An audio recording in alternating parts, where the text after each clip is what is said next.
आता है कि इतिहास को लोग इतना उसको इतने मिसगाइड किए हैं कि इतिहास बहुत बड़ा है, बहुत बोरिंग है, बहुत बेवफा है, जबकि ये सब बातें बिल्कुल गलत हैं। अब देखो मैं इसको कैसे बड़ा बनाता हूं। हम लोग के बीच में पंकज सर आ गए। पंकज जी आपका बहुत बहुत धन्यवाद परीक्षा रिफ्रेशर लॉ क्लासेस में। और ये जो स्टूडेंट है ये परीक्षा रिफ्रेशर ऑनलाइन लॉ क्लासेस के हैं और अनअकैडमी जुडिशरी के स्टूडेंट है ये लोग। और ये स्टूडेंट ऐसे स्टूडेंट हैं जिन्होंने प्री निकाला, किसी ने मेंस निकाला, कोई इंटरव्यू तक पहुंचा है, बहुत ही टैलेंटेड स्टूडेंट हैं। और आज आपको इन लोगों की सख्त आवश्यकता है। ये लोग ये जानना चाहते हैं कि जो जीएस का पेपर होता है उस जीएस के पेपर में कैसे हम लोग अपनी तैयारी करें, जीएस के पेपर में हम लोग कैसे टिप्स को अपनाएं। और Pankaj sir Indian national movements के, पब्लिक एडमिनिस्ट्रेशन के और हिस्ट्री के बहुत बड़े एक्सपर्ट्स हैं और आपके द्वारा बहुत से स्टूडेंटों ने अभी तक सिलेक्शन लिया और आप लोग के रिक्वेस्ट पे हमने सर को इनवाइट किया है। सर से खूब पूछिए, खूब सीखिए, जो आप लोग के मन में इच्छा हो कि हमें जनरल स्टडीज़ में क्या क्या पढ़ना है, कैसे पढ़ना है, वो सर से आप लोग पूछ सकते हैं। पहले सर आप लोग को कुछ बताएंगे और इसके बाद फिर आप लोग को पूरा चांस है कि आप लोग अपने अपने क्वेश्चंस को, क्वेरीज़ को ज़रूर पूछिएगा ताकि आप लोग को ये पता चल सके कि जनरल स्टडीज़ की तैयारी कैसे करनी है। अब अगली आवाज़ पंकज सर की रहेगी। पंकज सर अब आपकी अगली आवाज़ रहेगी। आपका मोबाइल म्यूट है, मोबाइल को ओपन कर लीजिए, आवाज़ म्यूट चल रही है आपकी। आ रही? हाँ हेलो, आ रही अब आ रही है। सभी बच्चों का मेरी तरफ से स्वागत है। मिलना संयोग है, बिछड़ना निश्चित है ना। तो हम लोग मिले हैं, यह एक संयोग है। इससे पहले भी ये तय है कि हम लोग को बिछड़ना भी है। तो बात कहाँ से शुरू की जाए? कुछ आप लोग पूछेंगे कि मैं कुछ अपने बारे में बात करूं? मैं पंकज श्रीवास्तव पिछले करीब 15 ईयर से इस फील्ड से जुड़ा हूं और ठीक ठाक रिस्पांस रहा है, ठीक पढ़ाता हूं, ऐसा मैं समझता हूं। और आप जुड़ेंगे तो आप भी आप भी ऐसा ही कहेंगे। हर क्लास को शुरू करने से पहले मेरा एक चैलेंज होता है जो मैं पढ़ाऊंगा भुला के दिखाएं, वो आपसे भी है। लेकिन हम अपना कमिटमेंट तभी पूरा कर पाएंगे जब आप साथ में मेरी तरह से जैसा हम चाहेंगे वैसा अगर आप करेंगे तो बिल्कुल वैसा ही होगा। तो पढ़ने की शुरुआत हमें लगता है कि पहले कुछ किसी कोचिंग, किसी संस्था, किसी टीचर, किसी प्रशिक्षक, किसी मेंटर से मिलने का जो मूल उद्देश्य होता है ये हमें पता होना चाहिए। तो हम आप ही में से कोई बताना चाहे कि हम आप लोग किसी संस्था से क्यों जुड़ते हैं या जुड़ने का क्या उद्देश्य है? Please anybody.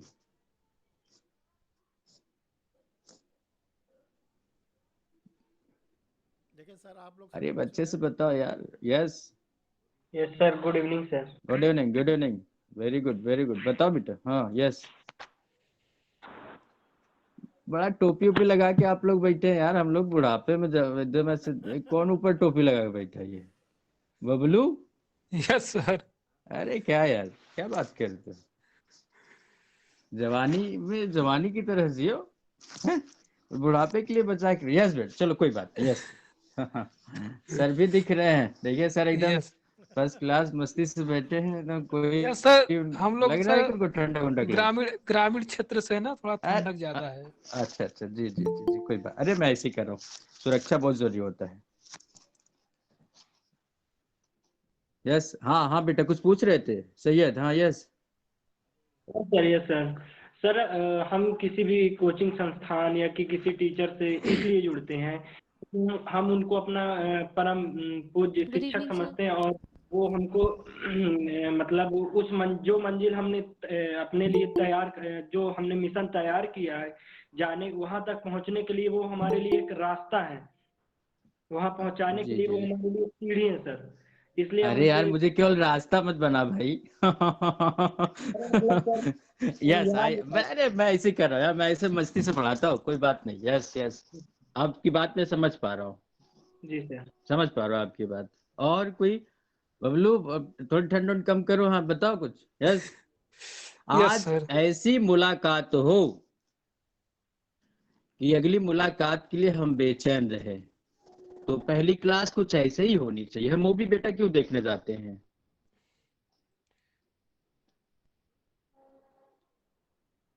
और सर ये सब बिल्कुल चुप है, हमें सही से आपने बताया है ना कि हम ठीक ठाक पढ़ाते हैं। भाई आप लोग हाँ, सर के द्वारा पूछे गए क्वेश्चन का आंसर दीजिए भाई। आप लोग मैं चाहता हूँ बेटा आज हम लोग का जो अच्छी एक मेच्योर अंडरस्टैंडिंग बन जाए कि हम लोग एक दूसरे से इजीली बात कर पाए। Please try to understand me. Yes. और कोई दिख रहा था ये कल्याणी तो कहीं दिख रही हैं। और बहुत मजा आएगा, आप लोग क्राउड में बनिए, बहुत मजा आएगा। और पढ़ना एकदम से बिल्कुल एंजॉय की तरह महसूस होगा। तो मैं आता हूँ अपने बात पे बेटा, शुरू करूँ मैं थोड़ी सी बात अपनी। Yes sir. Yes sir. तो बेटा हाँ, अब ये स्टार्ट हुआ है क्या आ, सेशन? बस बस जस्ट जस्ट तुरंत। ये आराध्या दिख रही हैं। आराध्या तू आवाज सुन पा रही है मेरी? यस सर, सुन रहे हैं। कैमरा तो अच्छा आप अच्छा, रखो तो मेरी आराध्या। बात जो शुरू हुई थी सुनी थी आप? हाँ सर, सुना है। अच्छा अच्छा, सब तो सभी लोग बेटा अपना कैमरा ऑन कर लो, सर को दिखाई पड़ो। आप भी हाँ सर हाँ, को तब पहचाने तो कि हम लोग किससे किससे बात हो रही है। सर थोड़ा सा मैं बाहर हूँ इसलिए नहीं ऑन कर पा अच्छा रही। चलो चलिए बात, जो अब लोग वॉइस आ रही ना बेटा मेरी, अच्छे से आ रही वॉइस आ यस रही? सर, आ रही। मैं खाना बना रहा हूँ सर, मैं खाना अरे बना हमें रहा भी हूँ। खिलाना यार, अकेले और चुप ऐसे खाना बनाओगे? अभी से बना रहे हैं। अच्छा, तो बात मैं अपनी बढ़ाऊं आगे। Yes sir. तो अरे अरे, ये बाटी वटी दिख रही है, क्या बात है भाई, वेरी गुड। अरे इतना खाओगे?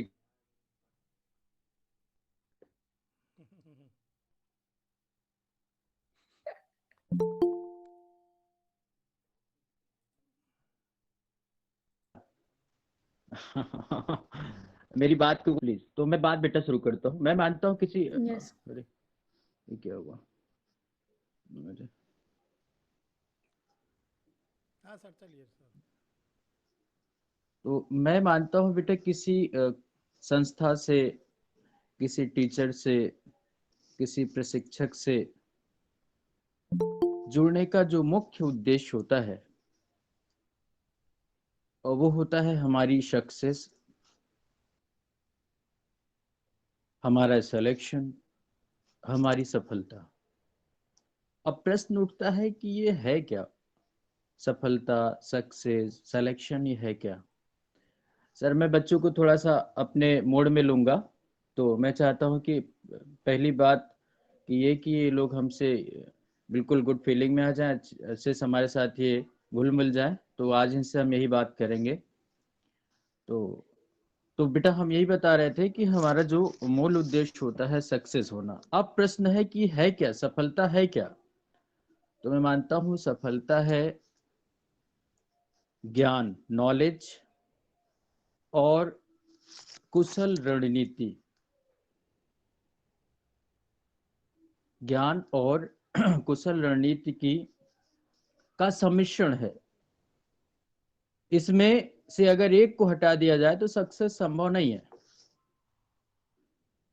अब अगर हम मैथमेटिकल तरीके से बात करें कि हमारी सक्सेस में भूमिका ज्ञान की कितनी है, रणनीति की कितनी है, तो साइंटिफिक तरीके से जो एक बात मानी गई है उसके हिसाब से ही माना गया है कि हमारे सफलता में, हमारे सक्सेस में ज्ञान की भूमिका ओनली 1/3 होता है, जबकि हमारी रणनीति की भूमिका बहुत अधिक होती है, 2/3। बात मेरी सबको समझ में आ रही है? Yes sir. कुछ यस सर। ठीक भी लग रही है? कुछ ठीक Yes, भी लग sir. रही है? यस यदि सर, आपने अच्छी लग रही। आप लोगों ने बेटा अगर सुना तो हमें लगता है कि आपको अपनी एक बेहतर प्लानिंग बनाने में अच्छी मदद मिलेगी। पूरी बात सुनिएगा ताकि हमसे फिर आप ये भी तो लगे कि हम जिससे जुड़े हैं वो उसमें कुछ योग्यता है कि नहीं है। ठीक है, तो इस तरीके से मैं बता रहा था कि हमारी सफलता में जहाँ ज्ञान की भूमिका 1/3, वहीं हमारी रणनीति की भूमिका बहुत अधिक होती है, 2/3 की होती है। तो ज्ञान तो हम बुक पढ़ करके अपने से भी थोड़ी बहुत कोशिश करके पा लेते हैं, लेकिन जब बात आती है रणनीति की तो वहां पर जरूरत पड़ती है कि हमें कोई मेंटर मिले, कोई प्रशिक्षक मिले, ट्रेनर मिले, किसी शिक्षक। तो कहने का मतलब कि एक संस्था या एक टीचर, एक मेंटर या एक गाइड यही भूमिका निभाता है। वो हमारी रणनीति को बनाने में या हमारी जो रणनीति है उसमें क्या एरर्स हैं, क्या त्रुटियां हैं, उसको और बेहतर बनाने में हमारी क्या करता है, हेल्प करता है। आप हर सब्जेक्ट पढ़ रहे हैं, हम लोग का अपने एक सब्जेक्ट में अपनी कह सकते हैं कि उसमें विशेषज्ञता होती है। तो आप कहने के मतलब अगर हर अलग अलग टीचरों से आप जुड़ते हो तो हर टीचर की अपने विषय को लेकर के जो उनका एक एक्सपीरियंस होता है या उस सब्जेक्ट को लेकर के उनका जो एक क्लू मटेरियल होता है वो आपको मिल जाता है, जिससे आपकी जर्नी आसान हो जाती है। अब सवाल उठता है कि यह कुशल रणनीति है क्या? तो कुशल रणनीति की अगर बात करें तो इसमें कई सारी बातों पर हम चर्चा करते हैं। हम ओनली हिस्ट्री के स्पेशली टीचर हैं। ऑप्शनल तक की मैं क्लास लेता हूँ, दिल्ली जयपुर लखनऊ तक क्लास मेरी चलती है। तो सर मेरे बड़े भाई हैं, तो इनसे बात हुई तो सर ने कहा था मैं आप लोग से भी जुड़ा हूँ। तो इस तरीके से इसमें मैं पहली बात ये करता हूँ कि हमें पढ़ना कैसे चाहिए। दूसरी बात हमारी होती है कि पढ़ने की शुरुआत कहाँ से हो। तीसरी बात हमारी होती है सिलेबस क्या है। चौथी बात कि सिलेबस में हमें क्या पढ़ना चाहिए क्या नहीं, क्या पूरा सिलेबस या सेलेक्टिव। अगली बात होती है हमारी टाइम मैनेजमेंट की। नेक्स्ट बात मैं जो करता हूँ वो होता है choose your way on your self, अपना रास्ता खुद चुने। और आखिरी बात जो हमारी होती है वो ये होती है फेथ ऑन योर सेल्फ, अपने पर भरोसा। तो हर पॉइंट तो एक साथ नहीं बताया जा सकता। इसमें पहले पॉइंट की अगर हम बात करें तो हमारा पहला पॉइंट क्या, किसी को याद है? हाउ टू स्टडी, कैसे पढ़ना चाहिए। Yes, Yes, sir. ठीक है। तो पहला पॉइंट तो कैसे पढ़ना चाहिए, इस पर जरूर मैं आप लोग से जानना चाहता हूँ। आप कैसे पढ़ते हैं? हो सकता है कि इसमें सर लोग तो बहुत एक्सपीरियंस होल्डर हैं, बहुत अच्छी बात बताए होंगे, लेकिन हर विषय का तरीका अलग होता है बेटा। तो जीएस के पॉइंट ऑफ व्यू से भी मैं जानना चाहूँ कैसे आप लोग पढ़ते हो। कोई अपनी हिम्मत जुटाए, बताए हमको कैसे पढ़ता है वो। मैं इसलिए जानना चाह रहा हूँ कि क्या उसमें और भी कुछ सुधार हो सकता है। प्लीज एनीबॉडी, कोई भी। सर सर जीएस में तो पहले से ही डरते हैं, इसीलिए सर ने आपको बुलाया है। अच्छा अच्छा अच्छा यस अच्छा सर। अच्छा, डर सर लगता है। जीएस का तो मुझे मैं एक भी कुछ भी नहीं पता कहाँ से स्टार्ट करें। चलिए, और कोई भाई? बस डर लगता है। जी नमस्ते सर। Very good. हाँ नमस्ते बेटा, हाँ नमस्ते सर। नमस्ते, हाँ हमने नमस्ते। सर एनसीईआरटी वगैरह पढ़ा है, बेसिक कॉन्सेप्ट है सर, और रिसेंट में थोड़ा सा एडुटेरिया वगैरह अच्छा का अच्छा बुक अच्छा, कौन सी एनसीईआरटी पढ़े, किस क्लास तक बेटा? 6 से 12 तक का पढ़ा है मैंने, अच्छा चूंकि पहले सिक्स, हमने अच्छा बेसिक बेटा बीसीएस की हमें तैयारी ही करते थे सर। अच्छा अच्छा, तो क्या मेरे एक सवाल का बाद बेटा जवाब दे पाओगे प्लीज? जी सर, सर पूछा जाए सर। तो मैं ये जानना चाह रहा हूँ कि उत्तरवर्ती गुप्त का मुगल काल में ऐसी दो घटना बेटा बताओ जिसने पूरे इतिहास को पलट दिया हो। मैं आपको ट्राई नहीं कर रहा हूँ, मैं ये जानना चाह रहा हूँ कि अगर आपने पढ़ा है तो क्या वो लेवल बना के पढ़ा है। मेरी बात समझ में आई? सवाल प्रश्न समझ में आया बेटा? जी सर, सुन उत्तरवर्ती पा रहे। मुगल काल अर्थात औरंगजेब के मृत्यु के बाद से लेकर, है ना, कौन सी ऐसी दो घटना घटी, दो घटनाओं को हमने पूछा आपसे। घटनाएं तो बहुत सारी हैं जिसने पूरे इतिहास को यू टर्न दे दिया। जी, मैं केवल इसलिए बेटा पूछ रहा हूँ कि देखता हूँ कितना आपने पढ़ा है। और कोई? और कोई? एक 1857 का विद्रोह, जिसमें मुगल साम्राज्य को कमजोर साबित कर दिया कि मुगल साम्राज्य कमजोर हो चुका है। और दूसरा उत्तरदायित्व फर्रुखसियर का जाता है, जो रंगीला बादशाह था, रंगीला बादशाह कहा जाता है।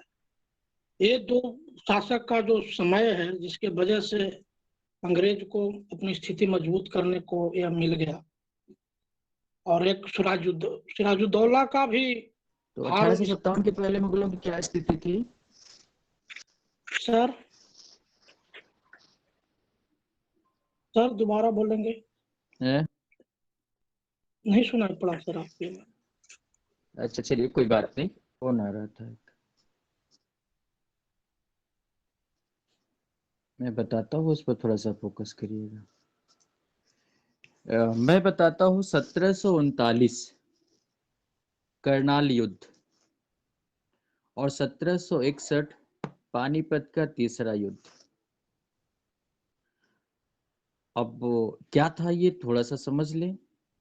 तो करनाल युद्ध 1739 में क्यों हुआ था? नादिर शाह ने भारत पर आक्रमण किया। उस समय भारत में मुगल शासक कौन था? रंगीला, मोहम्मद शाह। बात सुनाई दे रही बेटा? Yes sir. सबको उस समय भारत में मुगल शासक कौन था? रंगीला था। रंगीला को नादिर शाह ने केवल हराया ही नहीं, मुर्गा बनाया। अब भारत का शासक मुर्गा बन गया। इसका मतलब आप समझ पा रहे हैं? पूरे यूरोपियन कंट्रीज में एक ऐसी न्यूज गई कि Bharat is finish, India is finish, because क्योंकि इंडिया का जो शासक है उसे नादिर शाह ने मुर्गा बना लिया। अर्थात भारत में राजनैतिक शून्यता की स्थिति बन गई है। पॉलिटिकल वैक्यूम की कंडीशन क्रिएट हो गई है। और जब वैक्यूम की कंडीशन क्रिएट हो गई तो इसे हम फिलअप कर सकते हैं, अर्थात इसे हम रिप्लेस कर सकते हैं, यहाँ पर हम खुद को स्टेबल कर सकते हैं। मेरी बात समझ में आ रही है? सबको सुनाई दे रहा है कुछ? Yes sir. और 1739 जैसे हुआ, आपको पता है कर्नाटक, अब जब ये हुआ कि भारत में सत्ता, मुगल सत्ता लगभग खत्म हो गई, वहां के शासक को नादिर शाह ने मुर्गा बना दिया, तो अब वहां की दो बड़ी शक्तियां थी, तो बहुत सारी, लेकिन उसमें से दो बड़ी शक्तियां इस पॉलिटिकल वैक्यूम को भरने के लिए, या ये कहें कि उस का लाभ लेने के लिए आगे बढ़ी, जिसमें एक फ्रांसीसी कंपनी थी, दूसरी अंग्रेज। इसमें सबसे ज्यादा अगुवाई की भूमिका किसने निभाई? फ्रांसीसी, क्योंकि उस समय फ्रांस का सबसे योग्य गवर्नर यहाँ पर था डुप्ले। नाम सुना होगा? कुछ आना करते रहे। Yes sir, yes sir. डुप्ले था, और डुप्ले ने क्या किया कि भारत के राज्यों की लड़ाई में हस्तक्षेप करना शुरू किया, जहां से कर्नाटक युद्ध आपने सुना होगा, 3 कर्नाटक युद्ध हुए थे। कर्नाटक युद्ध 1746 से 48, 49 से 53, 56 से 63, और इन्हीं तीनों कर्नाटक युद्धों ने भारत में मुगल अंग्रेजों और फ्रांसीसियों की पैठ को क्या किया? तैयार कर दिया। और यही ये घटना थी जिस घटना ने भारत में यह स्थिति क्रिएट कर दी कि अब भारत में कौन शासन करेगा। और उसी के जस्ट बाद आपको पता है 1757 में प्लासी का युद्ध हुआ, जिसे फिक्सिंग क्रिकेट मैच कहा जाता है। सुना है? यस सर, सुना। Yes sir. सर रिपीट कर दीजिए। जिसे फिक्सिंग क्रिकेट मैच कहा जाता है बेटा, क्योंकि जिसे लड़ाई कहा जाता है वो प्लासी में लड़ा ही नहीं गया। के.एम. पर्णिकर ने कहा जिसे युद्ध कहा जाता है प्लासी में हुआ ही नहीं, क्योंकि बंगाल कमीरों ने अपने ही हाथों अपने नवाब को अंग्रेजों के हाथों बेच दिया। इस युद्ध के बारे में यदुनाथ सरकार ने कहा, तेरी ध्यान से फोकस करिएगा। मैं पढ़ा नहीं रहा हूं, फिर भी सब लाइनें सवाल हैं। सुनाई दे रहा है? मैं कैसा परफॉर्म करूंगा आप लोग पर डिपेंड करता है। Yes sir. क्यों पता है? कलाकार कैसा परफॉर्म, किस पर, कलाकार की परफॉर्मेंस किस पर डिपेंड करती है? दर्शक पर। अगर उसकी ताली ना बजे तो अच्छा, अब इसलिए अब हूं नू नहीं करेंगे तो हम क्या कर पाएंगे? अगर हमसे अच्छे से पढ़ रहा है तो एकदम यस सर। बिल्कुल मैं आपसे कहता हूँ कभी भूलेगा नहीं, और 2 से 3 दिन बाद आपको लगेगा कि क्लास हमें कब मिले, कब 8 बजे। आई प्रॉमिस यू, ये सबसे मैं कह रहा हूँ। ठीक है, तो बेटा वो क्या हुआ कि अब फ्रांसीसियो ने कहा मद्रास पर अधिकार करने के लिए आगे बढ़े, तो अंग्रेजों को लगा अरे हम कहाँ जाएं, तो अंग्रेजों ने क्या किया, बंगाल को रुख किया, और बंगाल में प्लासी युद्ध जीतकर बंगाल में उन्होंने अपने पैठ बनाए, और यहीं से अंग्रेजों की वो खोज पूरी हो गई जिसकी तलाश में वो 1608 से आए थे। अंग्रेज कब आए थे हमारे यहाँ? 1608 1600 में ना? Yes sir. किसने 1600 में ना? सूरत में यस किसने बोला 1600 में? सर कौशल। आपने 1600 बोला? Yes sir. सब गलत है, सब गलत है। 1600 में तो कंपनी गठित हुई थी। Yes sir, East India company आई हाँ, थी। तो आप क्या 1600 में आ गए थे क्या? आए थे ऐसे ही कालीकट सवाल के हम लोग गलत के। हाँ, कौन कहा कालीकट? यस, कौन कहा? कौन है कालीकट? मैं डांटता बहुत हूँ। कौन कालीकट? 1600? अरे यार कहाँ हो, 1498 को 1608 उठा ले Vasco D sir gamma. 1498 Vasco D gamma Calicut बंदरगाह में पहुंचे थे पहली बार कब? 1498 में। यस, तो हम अंग्रेजों की बात की बेटा, अंग्रेज मतलब ब्रिटिश। ठीक है, तो ये 1608 में हमारे यहाँ, खैर ये सब आप लोग सभी हम पूछने का राइट नहीं रखते हैं, हम पूछना भी नहीं चाह रहे हैं, क्योंकि अभी मैं पढ़ाया नहीं तो आपसे क्यों पूछूं। मैं केवल आपको ये समझाने की कोशिश कर रहा हूँ कि कैसे हम लोग को पढ़ना है, या मैं कैसा पढ़ाता हूँ। तो इस तरीके से, खैर तो बेटा मैं ये कहना चाह रहा था कि हमारा जो पहला मुद्दा था वो कि हमें कैसे पढ़ना चाहिए, पहले ये सीखना होगा। तो पढ़ाई को, स्टडी को हम 2 भाग में बांट करके पढ़ाते हैं। एक है सूचनात्मक स्टडी, इंफॉर्मेशनल स्टडी, और दूसरा है बोधात्मक स्टडी। मेरी ये बात किसी के समझ में आई? स्टडी को 2 पार्ट में हम डिवाइड कर सकते हैं। एक है इंफॉर्मेशनल स्टडी। इंफॉर्मेशनल स्टडी क्या है? वह स्टडी जो हमें दूसरे माध्यम से मिलती है। दूसरे माध्यम से हमें जो भी चीजें पता चलती हैं सब इंफॉर्मेशनल स्टडी होती हैं। हम में से कोई भी ऐसा नहीं है जो एक भी बात हमें ऐसी बता दे कि जो किसी दूसरे के माध्यम से उसको ना मिले। अर्थात हम कह सकते हैं कि हमें जितनी भी जानकारी आज तक प्राप्त है सब किसी ना किसी माध्यम से मिला है। For example book, school, coaching, college, newspaper. Yes no, इसके अलावा कहीं से आपको कोई चीज पता चली है क्या? No sir. नो नहीं ना? सर नो सर इसी को क्या कहते हैं? सूचनात्मक स्टडी। क्लियर है? यस सर यस बिल्कुल। तो बेटा जितनी सूचना मिलती है क्या हम सब ऑब्जर्व कर लेते हैं? No sir no sir. No sir. नहीं। तो उसी का दूसरा पार्ट क्या है? बोधात्मक स्टडी। बोध का मतलब होता है ज्ञान, परसेप्टिव स्टडी। बात समझ में आ रही है? जी sir. Yes sir. Yes sir perceptive अर्थात बोधात्मक ज्ञान स्टडी क्या है? प्राप्त सूचनाओं का ज्ञान हो जाना, बोध हो जाना। Yes no?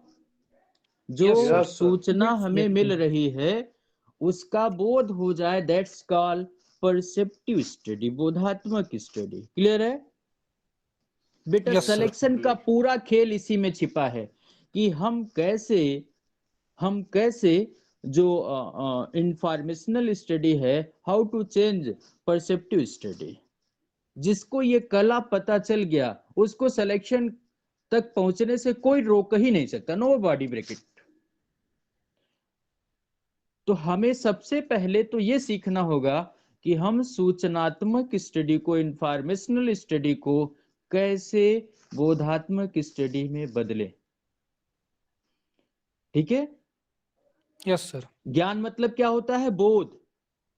तो इसके लिए बेटा हमें जो सूचना मिली है ना, उसका क्या करना पड़ेगा? आत्मसात करना पड़ेगा, एसिमिलेट करना होगा। मेरी बात समझ आ रही ना सबको? Yes sir. सूचनाओं को क्या करना पड़ेगा? आत्मसात करना पड़ेगा, ऑब्जर्व एसिमिलेट करना सर। पड़ेगा। अब कैसे? बस यही सीखना है कि प्राप्त सूचनाओं को हम कैसे एसिमिलेट करें, बस यही हमको सीखना है। यही सीख जाए तो आपने अभी कहा ना, कौन कह रहा था कि डर लगता है जीएस से? कौन कहा था? नहीं, डरे ना, डरे ना। आप अपनी देखो, शिक्षक और छात्र की कोई इज्जत नहीं होती। अगर इन्होंने शर्म किया तो इनकी बीमारी ठीक नहीं होगी। कौन पूछा था? कौन कह रहा था मैं जीएस से डर लगता है? कहाँ गई? जी सर मैं। अरे मैं, हाँ, डरिए नहीं भाई, डरो नहीं बेटा, है ना। हम लोग की कौन सी यस इज्जत सर। है? पूछेंगे बताएंगे नहीं तो कहाँ से? और पूछने में अगर आपको शर्म आएगी हमें बताने में, तो कैसे संभव है? खूब पूछते हैं, नहीं आएगा मैं कह दूंगा कल बताऊंगा। Yes sir. जी सर। मैं कोई विद्वान नहीं हूं। अगर हमें आपके प्रश्न का उत्तर तुरंत नहीं पता होगा तो हमें कहने में तनिक भी दिक्कत, समस्या नहीं होगी कि हम इसका उत्तर कल बताएंगे। ठीक है, तो हमें बेटा क्या करना है? सूचना को किसमें तब्दील करना है? बोध में। बोध में, है ना। इसके Knowledge। लिए हमें कुछ बातों पर ध्यान, कॉपी पेन से लिखते जाएं अपने कॉपी पर। How to change informational study to perceptive study. लिखें, सुने और उसे नोट भी करें। अगर आज की मेरी बात का 25% आपने फॉलो कर दिया तो दवा तो 1 घंटे बाद फायदा करती है, मेरी दवा अभी फायदा करेगी। Try to understand me. तो पहला पॉइंट है, सूचना को बोध में बदलने के लिए हमें पहला काम क्या करना है? प्रैक्टिस। क्या करना है? Practice. Practice. Strength of practice पर फोकस करना है। स्ट्रेंथ ऑफ प्रैक्टिस मतलब अभ्यास की ताकत को समझना होगा। अभ्यास का मतलब समझते हैं ना, प्रैक्टिस का मतलब समझ रहे हैं ना? अरे तो सभी समझ रहे होंगे यस सर। भाई। Yes sir. ठीक यस है, सर। तो बेटा ये करना। और अभ्यास में वो ताकत है कि दुनिया का कोई भी काम आप कर सकते हो। यू कैन डू एवरीथिंग, आप कुछ भी कर सकते हो। किसी भी क्षेत्र में आप महारत हासिल कर सकते हो प्रैक्टिस से। आपने नाम सुना होगा, मुझे नाम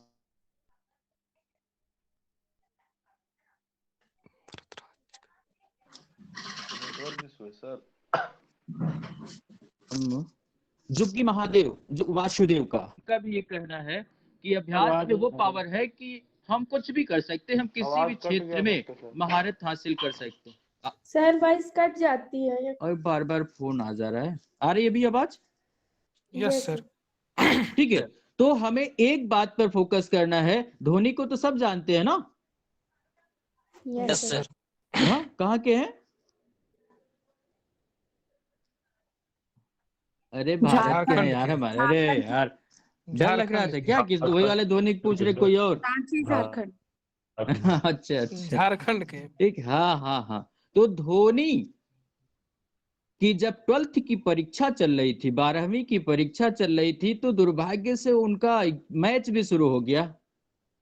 बात कहानी नहीं है, आपको सिखाने की कोशिश कर रहा हूं। जब 12वीं की परीक्षा बोर्ड की चल रही थी, उसी के साथ उनका मैच भी स्टार्ट हो गया। सामान्य परिवार से थे, अब परीक्षा जहां देनी थी और मैच जहां खेलना था, दोनों के बीच इतनी दूरी थी कि ट्रेन का सफर करना था। कर लेते, हिम्मत थी धोनी में, लेकिन डर ये रहे थे कि अगर पिताजी को पता चल गया कि हम ये कर्म कर रहे हैं तो लतियाएंगे बहुत। आवाज आ रही है? Yes sir. यस सर आ रही है। ठीक है, बहुत पिटाई होगी लेकिन बताना तो पड़ेगा। अब पिताजी से उन्होंने बताया कैसा ऐसा है, तो पिताजी ने जो उत्तर दिया बेटा ध्यान से सुनिएगा, उसी में अभ्यास की ताकत मैं आपको बताना चाहता हूं। पिताजी ने कहा बेटा सुनो कि यदि तुमने साल भर अच्छे से पढ़ाई किया होगा, यदि तुमने साल भर अच्छे से पढ़ाई किया होगा तो एक दिन में कुछ गड़बड़ नहीं होगा, एक दिन में कुछ गड़बड़ नहीं होगा, तुम परीक्षा भी दो मैच भी खेलो। और अगर तुमने साल भर मेहनत नहीं किया होगा तो भी कोई फर्क नहीं पड़ेगा, क्योंकि अगर तुम मान लो मैच छोड़ करके हम कह देते हैं नहीं तुम खाली पढ़ो, तो एक दिन में तुम इतना कुछ पढ़ भी नहीं पाओगे बहुत अच्छा रिजल्ट आ जाए। तो तुमने जो पूरे साल किया होगा उसी का रिजल्ट आएगा, ये एक दिन का कोई फर्क। तो मैं ये बताना चाह रहा था कि आपका बेटा रिजल्ट डिपेंड करेगा कि आपने 16-17 महीने का जो शेड्यूल है उसमें कितने अच्छे से पढ़ाई किया है। ये है। आपको भगवान कृष्ण के बारे में बताता हूं। भगवान कृष्ण से अर्जुन ने कहा कि हमें स्थित प्रज्ञ बनना है, तो भगवान कृष्ण पता है उन्हें क्या कहा? प्रैक्टिस, अभ्यास की बात उन्हें बताई। तो हम इससे ये बता रहे थे कि आपको एक काम करना है कि अभ्यास करना है। पढ़ने का जो शेड्यूल बनाइए 5+2 का बनाइए, 5 दिन आगे 2 दिन रिवीजन का। रिवीजन मतलब प्रैक्टिस का। दूसरा मुद्दा हमारा था, अगर ये प्रैक्टिस आप करते हैं तो निश्चित तौर पर आपका जो सूचना है वो किसमें तब्दील होनी शुरू हो जाएगी? किसमें? ज्ञान में, बोध में। और फिर वही आपका वो पैकेज तैयार होगा जिस पैकेज की वहां पर जरूरत है। तो इसमें बहुत सारे उदाहरण दिए जा सकते हैं। और अपने ब्रेन का, इतना शक्तिशाली आपका ब्रेन है जिसके सामने आपका ये लक्ष्य नगण्य है, कोई माने नहीं रखता। किसी को पता है कि आपकी मशीन कितनी शक्तिशाली है? बेटा आपका ब्रेन न्यूरॉन से बना होता है। किससे बना होता है? न्यूरॉन से। न्यूरॉन। और एक न्यूरॉन की क्षमता पता है कितनी होती है? लगभग 1 से 10 गीगाबाइट जीबी के बराबर। और एक लैपटॉप की क्षमता पता है कितनी होती है? 1 TB 2 TB 3 TB। हाँ, 4 से 16 जीबी की होती है क्षमता एक किसकी? लैपटॉप की। ठीक है। हाँ, टेराबाइट टीबी भी आते हैं। अरे 4 से होता है ना बेटा, उसका रेंज अलग अलग वैरायटी होती है ना। जी सर, जी सर। ठीक है। तो अगर हम सामान्य लैपटॉप की बात करें तो आप कह सकते हैं कि हमारा ब्रेन करीब 3 लैपटॉप के बराबर होता है। केवल एक न्यूरॉन की क्षमता 3 लैपटॉप के बराबर लगभग होती है। और हमारा ब्रेन कितने न्यूरॉन से बना है? कोई पता है? नहीं सर, नहीं पता। लगभग 80 ट्रिलियन। सुपर कंप्यूटर से फास्ट है sir.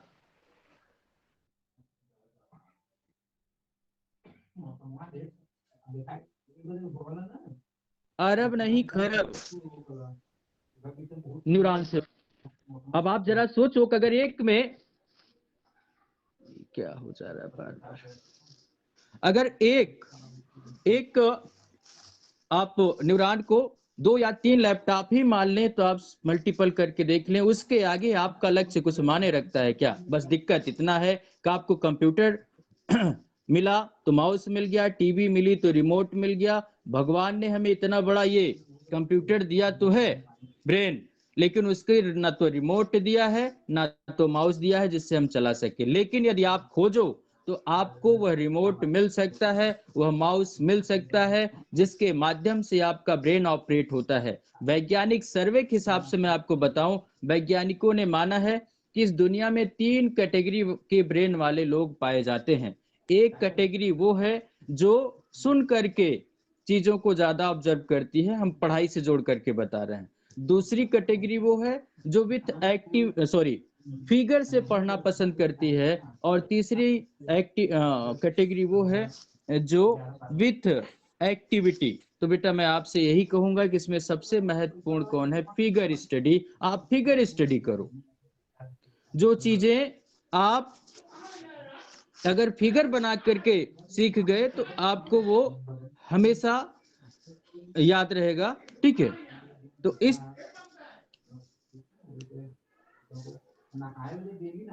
Hello, yes sir, yes sir. आपके तरफ नॉइज हो रहा है सर। हाँ वो कोई गली में बोल रहा है।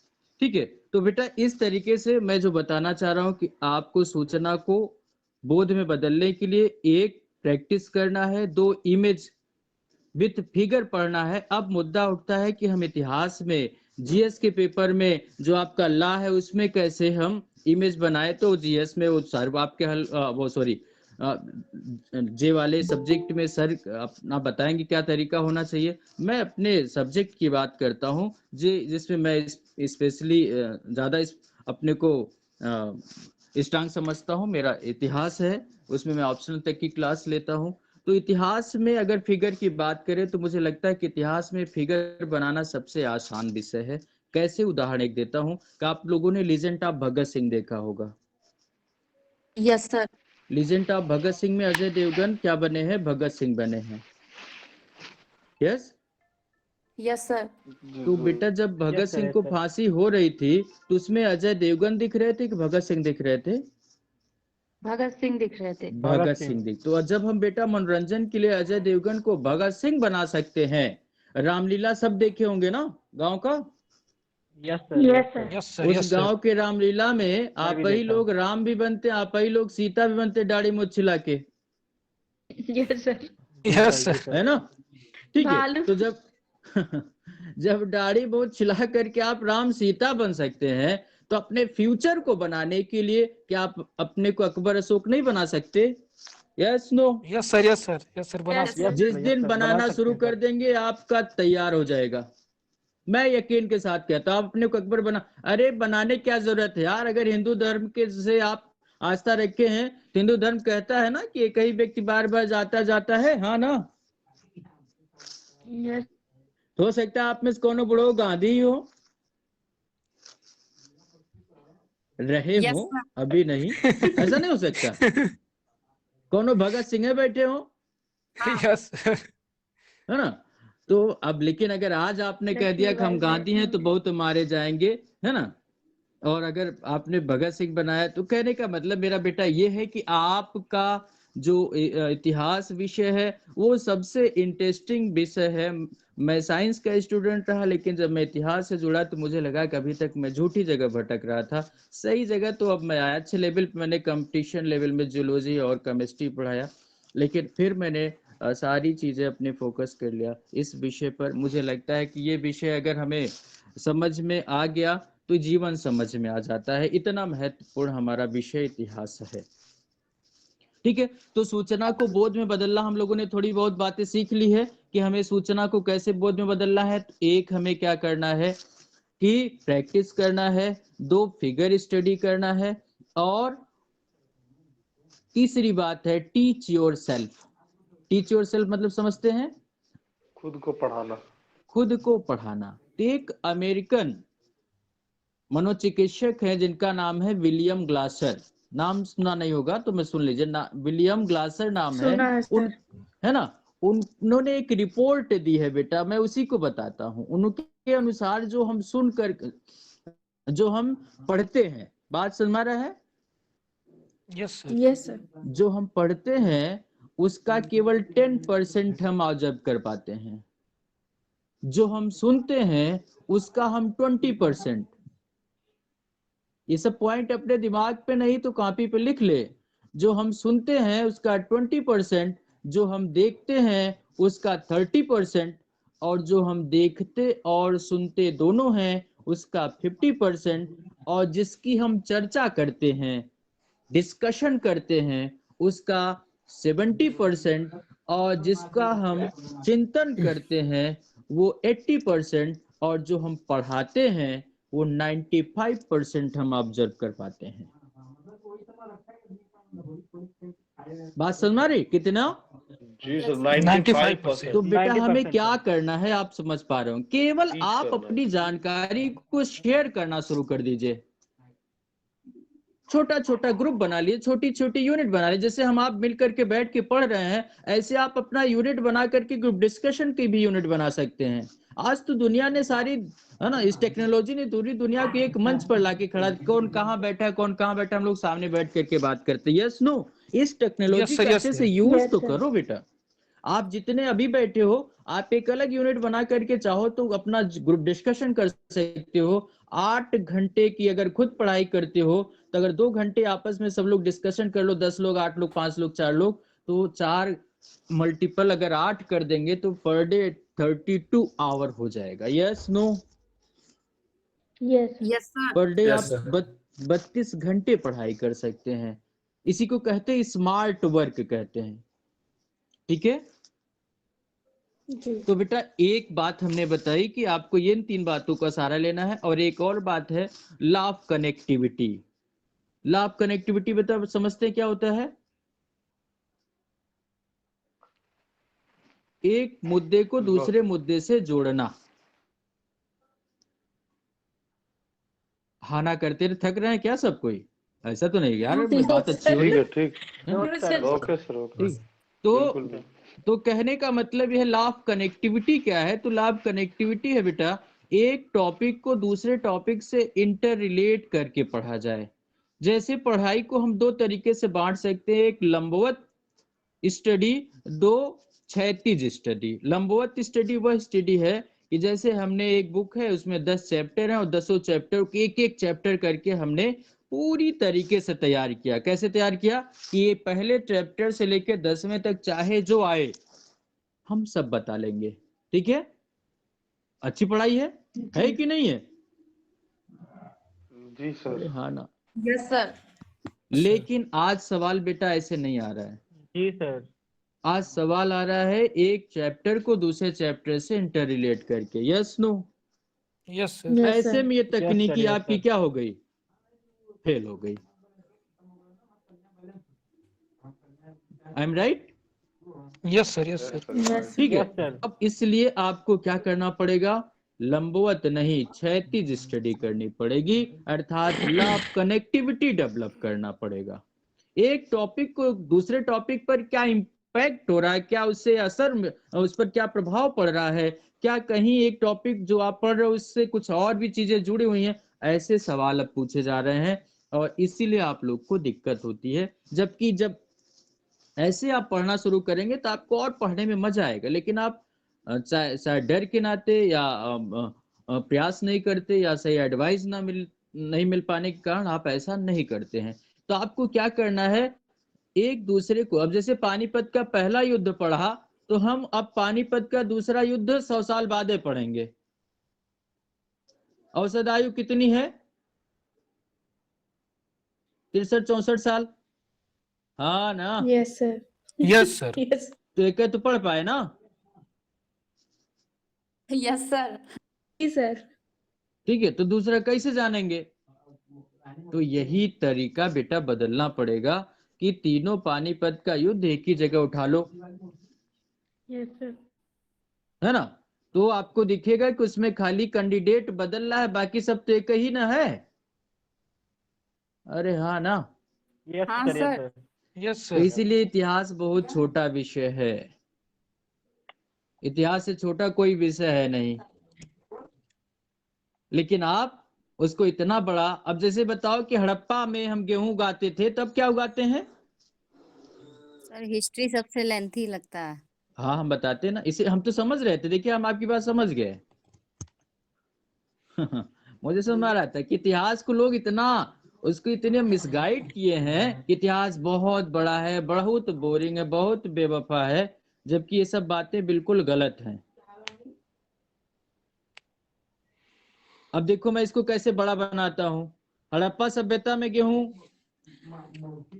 वैदिक काल वाला गेहूं, मौर्य काल वाला गेहूं, है ना, मध्य काल वाला गेहूं, आज वाला गेहूं, तो इतना सारा गेहूं कैसे याद होगा? अरे हाँ ना? Yes sir. Yes, Yes, sir. sir. तो इतना गेहूं कैसे याद होगा? अरे भाई बताओ, हड़प्पा में गेहूं कहाँ उगाते थे, अब कहाँ उगाते हैं? जमीन में। हाँ? तो हड़प्पा वाला जाके देखने की धरती जरूरत है में क्या? अच्छा, वहां अब धरती में उगाते तब मिट्टी में उगाते थे। बेटा केवल आप ये सोचो कि आप एक ही बात को अज्ञानता में बिना प्रयास, मतलब कहने का मतलब आप बिना उस पर फोकस हुए एक ही चीज को आप कितनी बार पढ़ रहे हो, इसलिए वो लग रहा है कितना बड़ा है।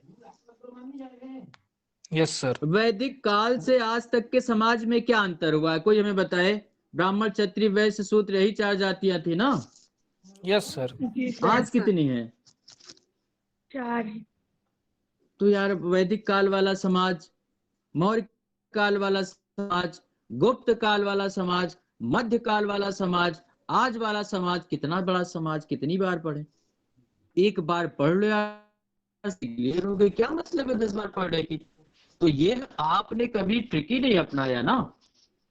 मैं गलत कह रहा हूँ कि नहीं? सर कभी कोई बताया ही नहीं। कि अभी सही लग रहा है मेरी बात की झूठी लग रही है? यस सर, सही सही लग रही है। है सर। सही लॉजिकली लग रहा है कि नहीं लग रहा है? Yes sir. जी। Yes sir, yes sir. डरो नहीं, सही से बताओ। Yes sir. ठीक है, तो बेटा केवल इतिहास में एक जगह बदलता है, वो है पॉलिटिकल पार्ट। क्या बदलता है? Political part. ये राजा आए, फिर ये मर गए, तो इनके बाद ये राजा आए। और मैं आपको बताऊं, आज आप अपने पेपर को, पूर्वालोकन को उठा करके देखिए, पॉलिटिकल पार्ट से सवाल बहुत ही रेयर पूछे जाते हैं, आते ही नहीं है। सर जीएस में प्रॉब्लम ये है कि आज के डेट में जो एग्जाम लेता है वो पूछता है कि आज कौन मरा, कल कौन जिया, कल कौन जीता, ये सबसे बड़ा प्रॉब्लम है। अगर एंशिएंट हिस्ट्री और मॉडर्न हिस्ट्री और ज्योग्राफी से क्वेश्चन पूछे तो तकरीबन स्टूडेंट पास हो जाएंगे, लेकिन प्रॉब्लम है हमारा जो प्रेजेंट गवर्नमेंट है, जो भी गवर्नमेंट है, वो डालता है कि कल कौन जिएगा, परसों कौन मरेगा। ये सबसे बड़ी समस्या है जिसकी कोई लेखा जोखा नहीं है। हम बताते हैं आपको, सुनिए। ऐसे सवालों की संख्या इतनी कम होती है, उससे आपका सिलेक्शन नहीं रुकता। झूठा अपने आश्वासन मत दीजिए, आप मिसगाइड अपने को कर रहे हैं। सर 50% मेरी ट्राई टू अंडरस्टैंड मी। 50% से ऊपर करंट अफेयर्स पूछ रहा अरे है। कैसे आता है यार, मैं पेपर नहीं दे रहा हूँ, सर मैं हम लोग पेपर भी तो और दे कौन रहे इनकी हैं। बात से। अरे बेटा, मैं ऐसे सवालों की संख्या मैं समझता हूँ कि इतनी नहीं हो उससे आपका सिलेक्शन रुक जाए, यदि आप बाकी चीज। वॉइस कट रही है। मैं ये कहना चाहता हूँ कि यदि आपके लीडिंग सब्जेक्ट मतलब समझ रहे हैं, जीएस के हिस्ट्री, ज्योग्राफी, इकोनॉमिक्स, पॉलिटी, तो पॉलिटी का तो आपको छूटता नहीं होगा, है ना? वो तो आपका एक भी नहीं छूटता होगा, आपका विषय है। जी सर। है ना? तो अब बचा क्या?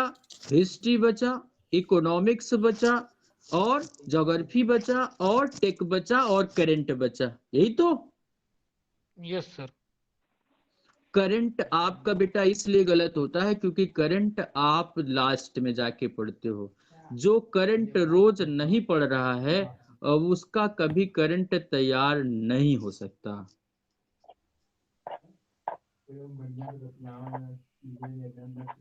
आप उसके लिए ज्यादा समय भले ना दें, लेकिन आपको पढ़ना, डेली पेपर आपको पढ़ना ही पड़ेगा। अब आप करते क्या है कि आपने दिमाग में बना रखा है कि लास्ट में वही जो आता है ना विशेषांक 6 महीने वाला आता है ना। Yes sir, yes sir. अब आप सोचते हैं कि वही लेकर के रट डालेंगे, लेकिन बेटा उससे कुछ होना नहीं है।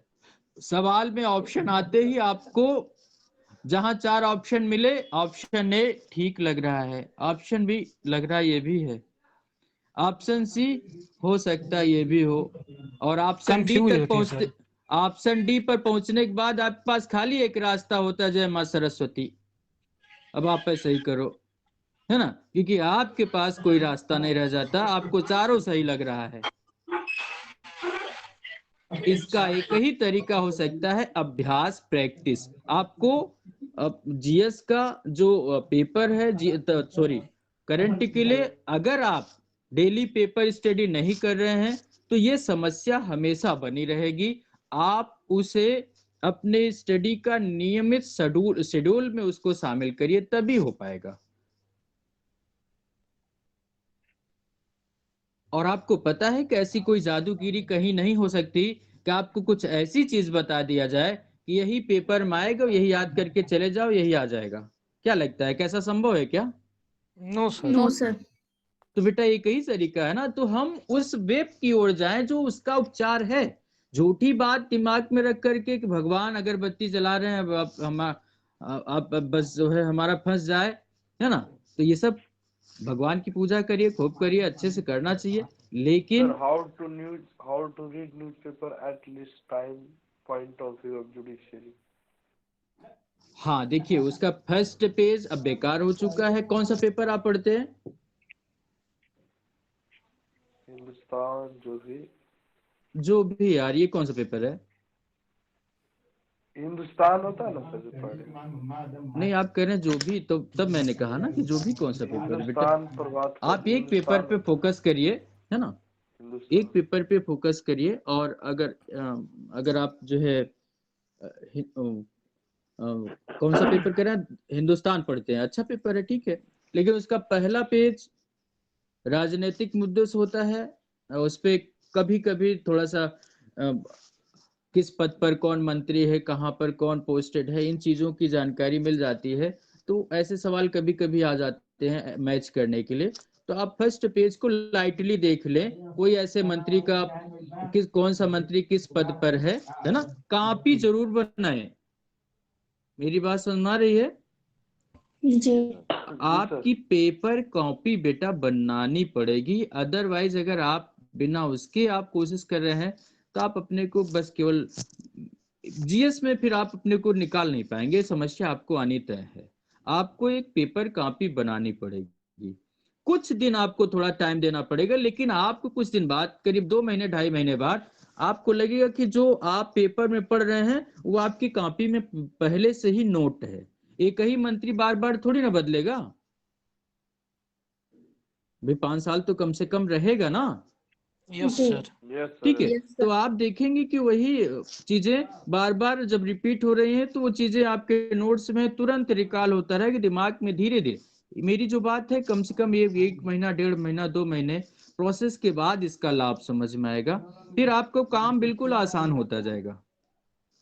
यही बात फिर आपको जाना है कि आपको फिर कौन से पेज पे जाना है, जो उसका क्या कहते हैं संपादकीय, ठीक है, एडिटोरियल जो होता है। तो एडिटोरियल को लोग क्या करते हैं कि केवल पढ़ करके फिर पेपर रख देते हैं, या पेपर की कटिंग काट करके रख लेते हैं। यही आप करते होंगे, सही से बताइए। ये गलत तरीका है। आप उस जो लेख है उसको आप तुरंत शॉर्ट नोट्स बनाइए, और अपनी जो आपकी पेपर कॉपी है उसको शॉर्ट नोट्स आपकी कॉपी में होना चाहिए, और इसकी कटिंग आपके फाइल में होनी चाहिए। क्यों शॉर्ट नोट्स से, ताकि वो जो आपकी कटिंग रखी है इंटर रिलेट होता रहे, ताकि वो एग्जाम के समय में आपके दिमाग में तब तक वो क्या हो, फिट हो जाए। तो और आपको पता है कि रोज एडिटोरियल ऐसा नहीं आता है कि रोज उसको नोट करने की जरूरत पड़ेगी। दूसरे तीसरे चौथे पांचवे, है ना, कि कोई अच्छा मुद्दा आता है जिसको आप मेंशन करने, तो आप रोज तो उसमें टाइम जाएगा नहीं। ठीक है।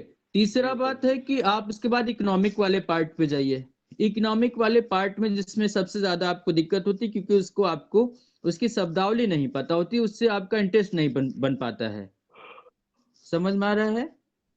जी सर। Yes sir. ठीक है। तो इकोनॉमिकल वर्ड्स जैसे जैसे आपके तैयार हो जाएंगे, कैसे तैयार होंगे, जब आप रोज पेपर देखेंगे, उसकी महत्वपूर्ण बातों को आप मेंशन करते रहेंगे। वही बात जो मैंने शुरू में बताई कि आप लगातार जब करते रहेंगे तो 2 महीने 3 महीने बाद उन शब्दों की मीनिंग समझ में आनी शुरू हो जाएगी। और जब शब्दों की मीनिंग आनी समझ में आप बिल्कुल इजीली उसको आप पढ़ पाएंगे, समझ जाएंगे। और स्पोर्ट को तो आप रोज देखें, स्पोर्ट से भी सवाल आते हैं।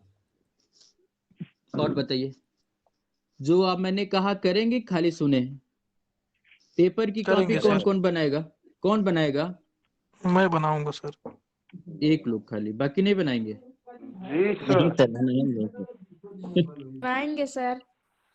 हाँ, बना करके हमें यहीं से फोटो दिखाइएगा 2-3 दिन बाद। हाँ, जी और कोई, और किसी का कोई सवाल है बेटा? बता, टाइम इज ओवर, जल्दी करिए, समय हो रहा है। क्लास के प्रोग्राम के बारे में, कंसंट्रेशन के बारे में तो नहीं सुन पाया। एक्चुअली हम लोग लेट से ज्वाइन किए सर, थोड़ा सा हाँ हाँ, ठीक है बेटा। हम लोग फिर से अभी तो आज फर्स्ट डे था, है ना? तो धीरे धीरे हम चीजें बीच बीच में लाते रहेंगे, और भी तो बहुत सारी बातें करनी है। तो जी बताएं हमसे मिलकर। की बात सर कर लेते हैं। हाँ बेटा, आपकी आवाज क्लियर नहीं आ रही जी। सर टाइम और कंसंट्रेशन की बात करते हैं सर, फी वगैरह की। अरे सब मैं करूंगा, सब मैं करूंगा। क्लास प्रोग्राम सर, कैसे क्लास चलेगा, स्मार्ट बोर्ड पे, वीडियो क्लास पे, ऑडियो क्लास पे, सब पे चर्चा कर लिया। थोड़ी सी जानकारी मिल जाता सर। आपको मैं जैसे पढ़ाऊंगा वैसे ही पूरा समझ में आएगा, बहुत अच्छे समझ में आएगा। ये चर्चा हम सर से कर लेंगे, फिर आपसे बात करेंगे। Timing sir? टाइमिंग तो अभी तो यही है बेटा, बाकी कुछ बदला होगा तो सर के माध्यम से आप तक पहुंचेगी बात।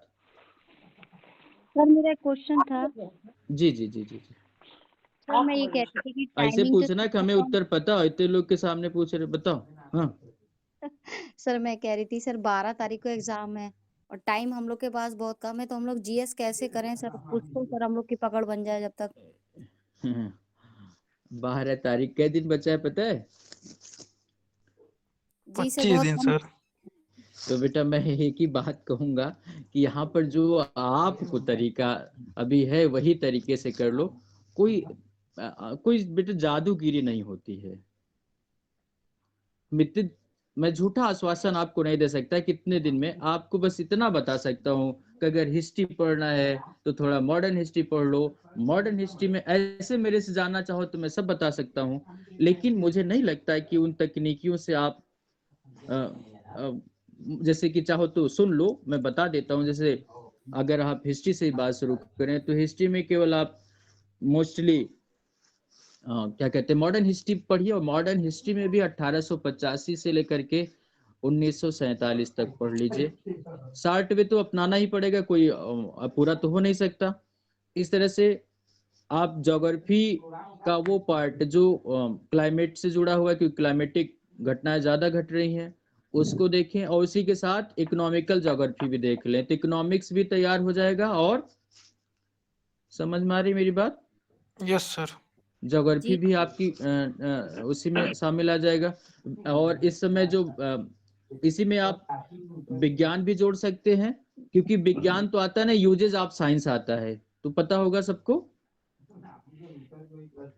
हमारे जीवन में विज्ञान की क्या महत्वता है। सवाल यहाँ से आता है मोस्टली, है ना, क्योंकि यूजेस ऑफ साइंस पूछा जाता है। तो वो सारी चीजें कहीं ना कहीं एक ही जगह आकर के करंट के रूप में हमारे सामने आ जाती हैं। तो आपको बेटा यही चाहिए कि आप करंट पर ही ज्यादा फोकस कर लें, इन्हीं चीजों को जान लें, और कोई इतने कम समय में कोई तरीका नहीं हो सकता। और बस यही है कि आगे की अच्छी प्लानिंग किया जाए फॉर जीएस। बाकी तो आपका अच्छा चल ही रहा होगा। यहीं पर विराम दिया जाए। कल हमारी मुलाकात होगी अच्छे मूड में सबसे, बिल्कुल पूरी ऊर्जा से बैठे ताकि मजा आए, है ना? Okay okay okay, good night everybody, good night, good night, good night. Thank you sir. Okay okay, good night. Thank you sir, आपको बहुत बहुत धन्यवाद। देखिए जो ये आज की क्लास है ये यूट्यूब चैनल पर जाएगी, तो इस पे आप लोग अपनी पर्सनल बात को ना पूछें, वो चीज़ पूछें जो आप लोग को सब्जेक्ट से रिलेटेड रही। और देखिए आज का सेशन बहुत अच्छा था, सर ने कितना अच्छा बताया कि आप लोग जो चीज़ें पढ़ते हैं और सुनते हैं, डायग्राम बनाते हैं, ये सब चीज़ें देखिए एक अच्छा सा टीचर ही बता सकता है जो आप लोग को पता चले। और आगे आप लोग के लिए कैसे जनरल स्टडीज़ की क्लास चलेगी, इस पर डिस्कशन करके आप लोग के सामने रखा जाएगा। अभी तो देखिए जिसके जुडिशरी के एग्ज़ाम है 12 तारीख को, वो तो जिस पैटर्न पे पढ़ रहा है उस पैटर्न पे पढ़े, और ख़ासकर आप लोग अपने करंट अफेयर्स को बहुत आगे ले जाएं। करंट अफेयर्स के साथ जो आपका पॉलिटी का पोर्शन है, जिसको आपने ऑलरेडी पढ़ रखा है, उस पर फोकस करिए। हिस्ट्री में जो इंडियन नेशनल मूवमेंट सर ने बताया उस पर आप फोकस करिए और अपनी तैयारी 12 तारीख के एग्ज़ाम के लिए करिए। अब आगे 12 के बाद कैसे जनरल स्टडीज़ आपको करनी है, जनरल स्टडीज़ का पूरा कोर्स कैसे करना है, ताकि अभी एग्ज़ाम तो आगे भी देना है। ऐसा तो नहीं कि 12 तारीख के बाद आपका सिलेक्शन हो गया, 13 तारीख से आप जज बन गए, आईएएस ऑफिसर बन गए और काम ख़त्म हो नो जाएगा। सर। तो 12 के बाद भी क्या करना है, इसके बारे में प्लानिंग आप लोग के सामने रखी जाएगी। आज तो हम सुबह लौटे तो हमने सर से ऑलरेडी पहले से बात कर रखा था। तो ये हुआ कि कुछ आप लोग को जैसे कहते हैं ना कि थोड़ा सा विटामिन दे दिया जाए, विटामिन बी कॉम्प्लेक्स। बट ऐसा नहीं है कि ये फाइनल क्लास है, अभी क्लास और भी आप लोग को मिलेगी। तो 12 तारीख वाले जिसका जुडिशियल के एग्ज़ाम है वो उसी पैटर्न पे पढ़ते रहे, और जिसको आगे भी अभी एग्ज़ाम देना है या सिविल सर्विस का एग्ज़ाम देना है, बहुत से स्टूडेंट सिविल सर्विस के भी जुड़े हैं, उनके लिए सारे प्लानिंग की जाएगी और उनको इन्फॉर्म किया जाएगा। आप सभी लोग को बहुत बहुत धन्यवाद, सर का विशेष रूप से धन्यवाद और सारे स्टूडेंटों का। और बाकी जैसे you, sir. क्लास आप Thank लोग you. की चलती है वैसे जी क्लास सर, आप thank लोग you की so much, चलती sir. रहेगी। Thank you, sir. Good night. Good night, night. sir. Hello, my dear students, how are you? I am Harsh Bihari Srivastava, law experts, परीक्षा refresher online law classes from Allahabad. Dear student, sir पिछले 2 वर्षों से आप लोगों के लिए Unacademy judiciary के platform पर भी अवेलेबल हैं। अनअकैडमी इंडिया का बेस्ट और बिगेस्ट प्लेटफॉर्म है। इस पर 2 प्रकार की क्लासेस आप लोगों के लिए डेली चलाई जाती है। एक प्लस क्लास जो 8:30 AM पर सर के द्वारा ली जाती है। दूसरी स्पेशल क्लास है जो यूट्यूब चैनल के रूप में ली जाती है दिन में 12 बजे। डियर स्टूडेंट, आप लोग के लिए अनअकैडमी के प्लेटफॉर्म पर सफलता 2.0 बिहार जुडिशरी का बैच सर के द्वारा स्टार्ट किया जा रहा है। इसके आप लोग सब्सक्रिप्शन लेकर इससे जुड़ सकते हैं। डियर स्टूडेंट, आप लोग के लिए revive test series Unacademy judiciary पर हर महीने की 15 तारीख को मिलता है, और जो स्टूडेंट प्लस का सब्सक्रिप्शन ले लेते हैं उनको अनअकैडमी जुडिशरी पर और भी चैनल ज्वाइन करने का चांसेस मिलता है, जो judiciary prep with Unacademy, Unacademy judiciary, judiciary world, Unacademy judiciary PCSJ, judiciary world, linking laws.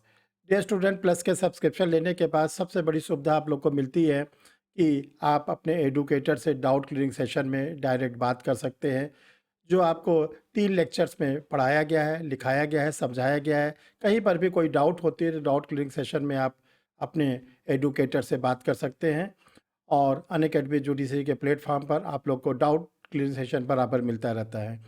इसके बाद आप लोगों को multiple choice question, current case laws, जो भी honourable high court, supreme court के लेटेस्ट केसेस होते हैं या पार्लियामेंट के अमेंडमेंट होते हैं, वो सब आप लोग को अनअकैडमी जुडिशरी के प्लेटफॉर्म पर सर के द्वारा बताई जाती हैं।